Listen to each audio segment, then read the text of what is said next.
Hey everyone, Pete Werner here with your Diz Daily Fix for Monday, August 21st, 2017. Here is what's happening today.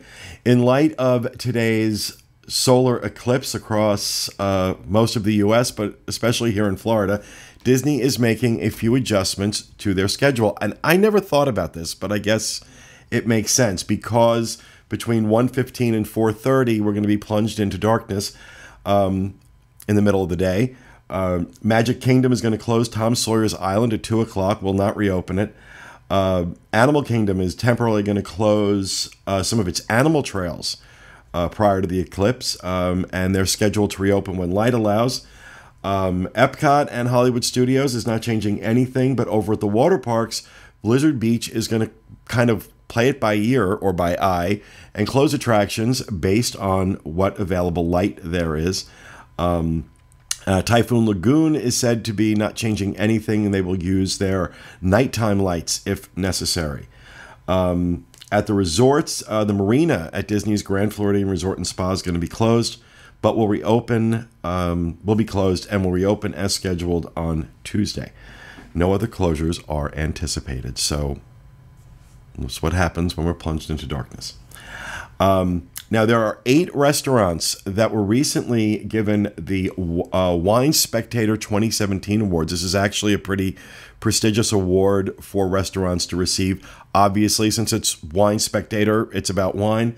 But 8 of Disney's restaurants, 8 restaurants on Disney property, I should say, received the award. The Award of Excellence was earned by Citrico's at the Grand Floridian, Narcoossee's at the Grand Floridian, The Flying Fish, Yay Flying Fish, over at the Boardwalk, Il Molino over at the Walt Disney World Swan, Todd English's Blue Zoo over at the Dolphin. So it's nice to see the Swan Dolphin getting some love.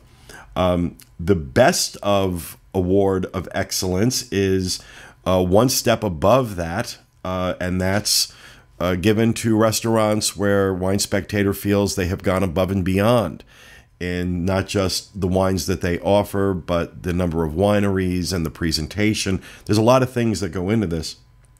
That award was earned by Napa Rose out in Disney's Grand Californian out in California, Shula's Steakhouse at the Walt Disney World Dolphin, and Victoria and Albert's at Grand Floridian Resort and Spa. And let me just say, I'm really happy to see 3 Walt Disney World Swan and Dolphin restaurants on this list. I think they are so underrated. Il Molino's amazing. I'm there all the time. Shula's is a phenomenal steakhouse. Blue Zoo isn't my favorite because it specializes in seafood, but a lot of people love it. So, you know, if you're having trouble getting reservations and you want to try something different, really and truly head over to the Swan Dolphin for this. So, congratulations to all these restaurants. There were over... no, never mind that part. That part's not important. But congratulations to these 8 restaurants that won Wine Spectator's Award of Excellence. And finally, in the news today, Disney Parks blog is going to be live streaming Rivers of Light because apparently they're running out of things to live stream. So mediocre nighttime shows are what's up next. This is going to happen tomorrow, August 22nd, at 8:40 p.m.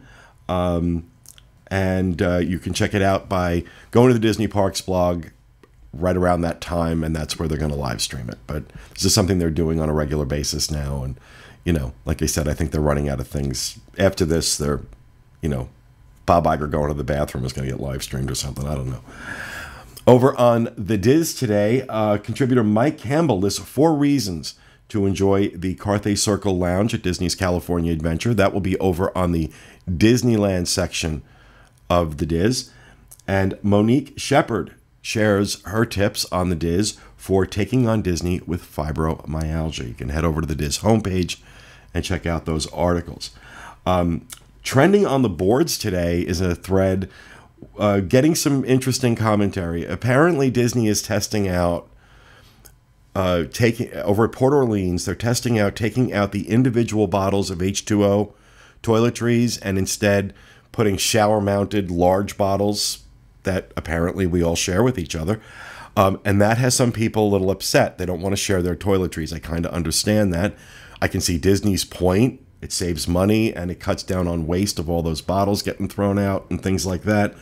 But then there are the people like me who are obsessive compulsive about stealing hotel shampoos and conditioners and body washes and soaps, and uses them in his guest bathroom. And when he runs out of shampoo, he uses them for himself. Some people are upset. So there's a lot of back and forth going on this thread. It was started by Hedberg 1661 on the Resorts Forum.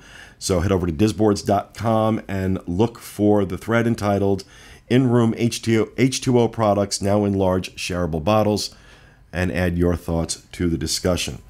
Over on DizUnplugged.com today, the Disneyland edition of the Diz Unplugged with host Tom Bell and his team. This week, Tony Spatel revisits the Surf's Up with Mickey and Friends character breakfast at the Paradise Pier Hotel.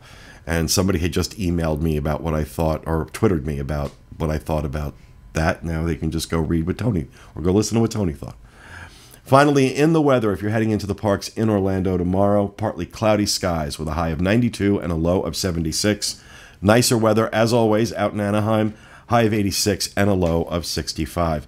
You can find links to all these stories and more on our Daily Fix main page at wdwinfo.com/dailyfix. That'll do it for me today. Join us again tomorrow for the next installment of the Diz Daily Fix. Have a great day, everyone.